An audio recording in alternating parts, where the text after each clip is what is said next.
First You Think is a not-for-profit ministry of the First Unitarian Church of Des Moines. Support us at ucdsm.org today.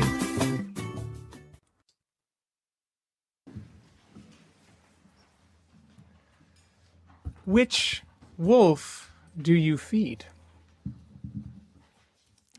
I read the news. I read the Des Moines Register. I read a national paper. I read the social media news, if that counts. And I've had this habit for most of my adult life, so there's very little that surprises me. But something happened this spring that I could not get my head around. Something I could never imagine. Here was Elon Musk, the richest man in the world, whose estimate right now is about $500 billion of worth, speaking to one of the most influential men in America, Joe Rogan, whose podcast you may not listen to, but millions do. And Elon said, the fundamental weakness of Western civilization is empathy. The fundamental weakness, not just a weakness, but the foundational problem of Western civilization is empathy. I didn't know what to do with that, so I started trying to explain it with pity. I thought, well, in order to get to $500 billion in worth, you probably have to be a bit of a sociopath, right? And so I just thought, that's one guy's perspective. I'm sorry for him. But it turns out he was not alone. He was speaking on behalf of a movement against empathy. Pastor Josh McPherson, and I cannot emphasize that honorific enough. Pastor Josh McPherson on the podcast Strong Men Nation. Empathy needs to be struck from the Christian vocabulary. Empathy is, yes, sorry, take a minute on that. You're reading ahead. Empathy is dangerous. Empathy is toxic. Empathy will align you with hell. Here's Allie Beth Stuckey on the host of the Family Talk podcast. Really, I think empathy hoisted up as the highest virtue, or even a virtue at all, I think it gets us into a really big mess. In his recent book, The Sin of Empathy, take a minute on that, Joe Rigner writes, now most people have a hard time imagining how empathy could be harmful, and therefore, if I'm the devil, where am I going to hide my most destructive tactics? He goes on to write that women, being more empathetic, are therefore more likely to be drawn to take the side against good theology. The New York Times, The Atlantic, all of these media outlets were covering this new wave of public discourse against empathy. Now, just to go back to the beginning of October, we defined empathy as your ability to feel what someone else is feeling, to look at your neighbor and say, I can see that you're hungry. I know what hunger feels like. I will bring food to this pantry. It's your ability to understand another person's feelings. And yet now we were having this public wave of discourse against empathy, that empathy would be toxic or parasitic, or how the devil works his magic, or how America becomes lawless. Which wolf do you feed? I couldn't wrap my head around this because I knew that the majority of Americans identify themselves as religious. And I understand empathy is the foundational charge of religions, to care for your neighbor. You cannot read the Hebrew Bible otherwise. You cannot read the Christian Bibles otherwise. It is very explicit in the Quran. It's right there in the Buddhist and Hindu texts. You should care about how other people feel. And so I assumed that the majority of Americans would hold this one foundational value of empathy, that we should care about one another. Progressives and liberals and moderates and conservatives and MAGA, right? That everyone would agree that you should feed the hungry, heal the sick, clothe the naked, comfort the afflicted. Now, where we've disagreed is who counts as your neighbor and what that care looks like. But I thought we agreed on empathy. What the hell? I mean that theologically. What the hell? Last week, we looked at what the world would look like if we all 8.2 billion of us, woke up full with compassion. And today we crash back into this world. How do you cultivate this compassion that we've been talking about all month in this world? It got me thinking about a book I read a long time ago by Robert Wright called The Moral Animal. And the title alone sparks your curiosity. Why, as animals, do we gather on Sundays to talk about growing ethically and spiritually? We're the only ones that, so far as we're aware, we're the only ones that do that. This book spans anthropology and evolutionary biology and cognitive neuroscience and philosophy. But the prime argument at the beginning of the book is that you need to stop thinking of evolution as an individual thing. Well, that person can jump higher and run faster, they have more children. Humans evolved socially.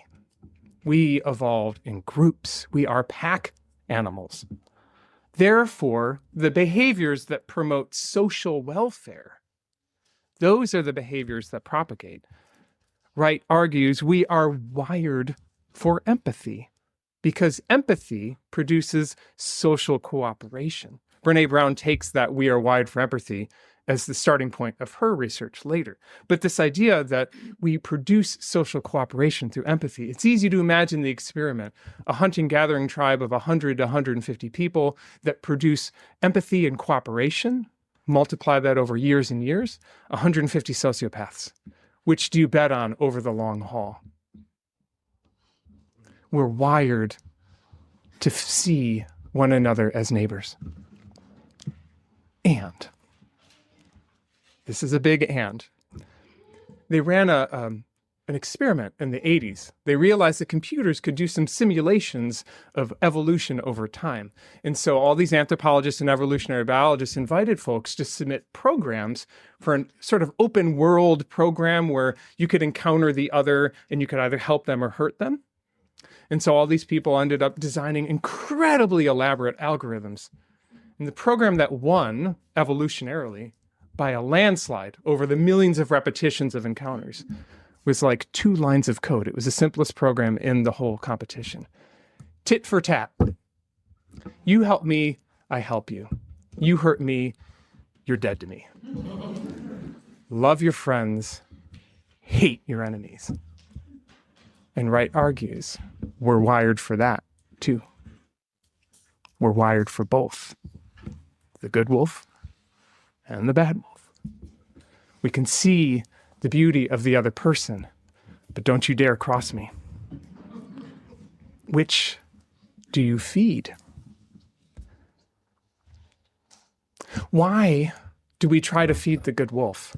We're not in hunting and gathering societies of 100 to 150 anymore. This isn't that world anymore. We're digitally connected across the globe. I can tell you the weather in Johannesburg on my phone. Why choose compassion? I'm going to answer it right here halfway through the sermon. It helps us live better lives. You know this. I know this. When you're compassionate, you solve your problems better. You think more clearly. You see with a bigger perspective. When you practice compassion, when you feed that wolf, you have better relationships with people. Let me talk a little bit about being a dad, okay? Anyone who's ever raised a 3-year-old has yelled at their 3-year-old, and you're lying if you say you did. It's just something about that age. I don't want to go too far off script on this, but there's something about it that you find yourself tit for tatting. They're screaming because they wanted an ice cream sundae for breakfast. And you tried all the rational, calm, compassionate ways to explain, well, that's not really on the menu right now. But suddenly you find yourself shouting back. You are responding in the moment with your angry wolf. It doesn't go anywhere. Compassion teaches you to see the function of the behavior, not the behavior. What is behind this behavior? Maybe it's attention. Maybe it's, I really appreciated having a sundae yesterday. Can we just run that back and do it again? Compassion allows us to be in more loving and spacious relationships. If nothing else, compassion keeps us from walking around mad all the time. In contrast, tit for tat teaches tribalism, and the track record on human tribalism is pretty horrible. Tribalism tells me that there are good guys and there are bad guys, and it's deeply satisfying to think we're the righteous ones and they're the evil ones. I would go so far as to say in every community gathered on Sunday morning is a little bit of that. We're the right ones, they're the bad ones. Tribalism scratches that evolutionary itch. It may have helped our ancestors 100,000 years ago, but it demonstrably makes our lives worse. In the face of that, compassion teaches us complexity. It helps me to see the spark of the divine in your eyes. It reminds me that you and I share 100% the same DNA. 100%. If you're willing to round up 0.1%.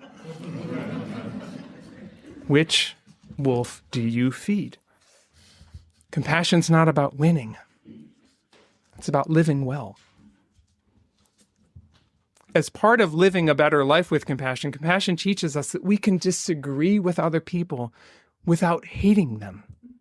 Right? This is Brene Brown's observation that I shared a few weeks ago. The most compassionate people she interviewed also have the most well-defined and well-respected boundaries. Compassion is not about compliance. Anyone who loves someone with addiction knows this. Anyone who loves someone with severe mental health challenges knows this. It is a daily wrestling between the difference of compassion and enabling. And I know statistically that's just about everyone in the room. Compassion teaches us the difference. Because let us be clear, being compassionate doesn't mean that you always give the other person what they want, including the breakfast ice cream sundae. Compassion never means throwing away your worth or your values. But compassion does say that we need to get past tit for tat. We need to get past tribalism, that we move past good guys and bad guys. And we don't do this because it's intuitive. We choose compassion. We feed that wolf because it's counterintuitive. We don't do this because it feels good. We do it because it does good. We choose this not because it scratches an itch, but because it helps us to live a better life. Lives liberated from resentment and rage and despair and exhaustion. Now, for better and for worse, the universe provides us with an infinite amount of opportunities to practice feeding the good wolf when the bad wolf is hungry. Workshops, if you will, in compassion. Now, if you are in a stretch in your life where everything is calm, your health is good, your finances are good, your job's good, your relationships are good, it's pretty easy to show up with compassion and blessings on that part of your life. But sometimes that little trickle of problems becomes a stream, becomes a river, becomes a flood. Changes in your job, your relationships, your money, your health. And now you find yourself involuntarily enrolled in this workshop, involuntarily struggling to know which wolf to feed under so much duress, because that's when the angry wolf gets very hungry. The angry wolf really perks up when things change. People don't like change. I don't like change. Well, I don't want to speak for everyone. I don't like change, and I'm willing to guess that you don't like change. You know those studies where the psychologists mess with the mice in the maze? They teach the mouse how to do the maze, and there's the cheese, and the mouse does the maze again, and there's the cheese. And the mouse does this 1,000 times, and it's so satisfying. I do the maze, there's my cheese. And then these mean psychologists just move the cheese to the other end of the maze. And the mouse finishes, and the cheese isn't there. And it freaks out. And it retraces its steps, and it does the maze again, and the cheese isn't there. And it starts biting its own feet and dropping its own hair, right? The cheese has moved. And that's what it feels like for us. When the relationship changes, when the finances change, when the job changes, when the doctor gave you a different outcome than you wanted. Both wolves are there. Which one? Systems don't like change either. You throw a change into the system's life and the system stresses out. The new boss has a new way of doing things. The old way was fine, right? We don't like that. We talk about it. The new minister might change something even. Maybe they'd very carefully. The administration in your state or nation changes things. You may or may not like that. Which wolf do you feed? Because the wolves are pretty quiet, at least the angry one is, with homeostasis, if tomorrow and yesterday look pretty similar. But change comes anyways. And so there's that itch to respond, that tit for tat. And yet most of the changes in our lives are things that we can't fix on our own or directly address. You see, tit for tat may have worked in a hunting and gathering environment where the person from the neighboring tribe punched my friend, so I just walk over there and punch their friend. You can't punch people you're mad at now. It's called battery, right? And in fact, many of the people that you're mad at, you can't even find. You can't reach them to punch them. So instead, we walk around resenting tens of millions of people who vote differently than you, resenting the history of people in your lives that you're mad at. But here's the thing about resentment. It's like having a rat problem and taking rat poison. It doesn't affect the rats, but it sure affects you. So if we don't choose resentment and tit for tat, if we don't feed that angry wolf, we can practice feeding the good wolf, trying to cultivate whatever we can for compassion in a challenging world. And I think of this the way I think of baseball. If you can get it right 1 out of 3 times, you're an all-star. Practice that you're involuntarily enrolled in, a class that you never chose called Taking a Deep Breath 101, or Not Assuming the Worst in This Person. You're invited to that workshop. You're invited to that practice all the time. Now, most of the time I know which wolf I'm feeding. It's not pretty. But the invitation to feed the good wolf is always there. And it's as simple as this. Pause. Breathe. Love. Pause. Breathe. Love. That invitation is always there. I have a very real example of an opportunity that I've been given against my choice to practice feeding the good wolf. A few weeks ago, we discovered we have a bit of a mold problem in the lower level. Okay, it's a downright crisis. We had a new air conditioning unit with a great eco fan setting, record levels of rain, voila, mold. It's really frustrating. It's been incredibly exhausting for the staff. It's staggeringly expensive to fix. And if there's any good news in it, thank goodness it happened right before our remodel of the lower level. And not, yes, you're catching up with me, and not right after, when we would have to have torn all that out. But it means that between the mold mitigation problem now and the construction about to begin in November down there, we've lost 8,000 square feet of classes and meeting spaces until February. That's a big change to a system. Now, beyond that, the good news is that our capital campaign projects are starting. Next week, that whole bulwark will be gone. We'll just see straight through to the back wall. That's one of many, many things that are about to happen. You will begin to see over these next 2 years the beautiful fruits of our exceptional fundraising and outstanding leadership to build a church that is ready for the next 50 years. But let's be honest, there's going to be a lot of changes to the system. Can you imagine trying to schedule all of the groups here, the Soul Matters groups, the small minister groups, the book clubs, the meditation, the Tai Chi, the board groups, the writing groups, committees, teams, and oh yeah, all of our faith formation classes, minus those 8,000 square feet of meeting spaces and classrooms for 5 months? You'll hear a lot more of, we've moved your group to the minister's office. And I'll hear a lot more of, please work from home today. There are groups in your office all day. Yesterday was an amazing wedding, and it was so beautiful. And I came in at 3 o'clock to gather my things for the 4 p.m. wedding, but I forgot that because the groomsmen don't have a room downstairs, there were 720-somethings trashing my office. I can tell you which wolf wanted to speak. And I paused. And I took a breath and I remembered this is a day of love. I should probably act like it. And I high-fived them and I grabbed my folder and I sat back there until the service. And when I came in this morning, it was lovely and it was all put back together. It was a little workshop I didn't plan for. So for 5 months, the lower level, right? You'll hear a lot more of these. Can we try this group on Zoom next week? Which wolf do you feed? As we go through this building renovation, we'll be in this workshop called How to Be Flexible Through Construction. For better or worse, many of you have taken this class before, and I'm willing to bet you most failed. If you've ever renovated your kitchen or your bathroom, or God forbid, the whole house, you encounter the change to the homeostasis at your life. And to be honest, you probably fed the mean wolf a whole lot. You probably cursed more at those people you love during those months than in the years since. I failed that class several times, actually. This is where Pema Chodron comes back to me and says, don't worry, compassion is not a relationship between healer and wounded, it's a relationship between equals.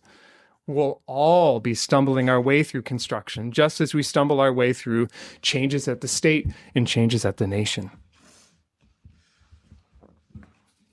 Elon Musk is wrong. I can say that. He is wrong on this particular question. Empathy is not the foundational weakness of Western civilization. No, it's the gaps in our empathy in Western civilization that have been our foundational weakness. It has been those times in our history when we have failed to see one another as our neighbor that have been the foundational weakness. When, because of the pigmentation of your skin, or because of your gender, or because of the way you express your gender, or because of who you love, those have been the failures of our civilization. When challenges arise, which wolf do you feed? We can practice, we can pause, breathe, and love. We can choose to cultivate compassion because empathy is not weakness. Empathy is the only way through. Pause. Breathe. Love. Thank you.